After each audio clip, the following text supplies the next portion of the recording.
হযরত নূহ আলাইহিস সালাম 1000 বছর দুনিয়াতে বেঁচে ছিলেন। তিনি যেই ঘরটিতে থাকতেন সেই ঘরটি এতটাই ছোট ছিল, যখন তিনি শুতে যেতেন তার অর্ধেক শরীর থাকতো ঘরের ভেতরে আর অর্ধেক শরীর থাকতো ঘরের বাহিরে।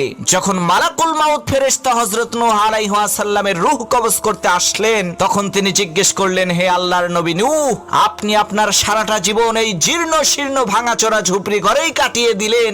আপনি চাইলে তো উন্নত মানের বিলাসবহুল একটি ঘর তৈরি করতে পারতেন, কিন্তু কেন তা আপনি করেননি? তখন নূহ আলাইহিস সালাম বললেন, হে আল্লাহর শক্তিশালী ফেরেশতা মালাকুল মাউত, আমি আমার জীবনের শুরু লগ্ন থেকে আজ পর্যন্ত শুধুমাত্র তোমার আসার অপেক্ষার প্রহর গুনতে গুনতে আমি আমার এই 1000 বছরের ছোট্ট এই জীবনকে কাটিয়ে দিয়েছি। তখন মালাকুল মাউত বলল, হুজুর, এমন একটা জামানা আসবে যেই জামানার মানুষেরা 100 বছরের কম সময় হায়াত পাবে, কিন্তু তারা ওই বিশাল পাহাড়ের মতো আকাশচুম্বী আলিশান বাড়ি নির্মাণ করবে। তখন নূহ আলাইহিস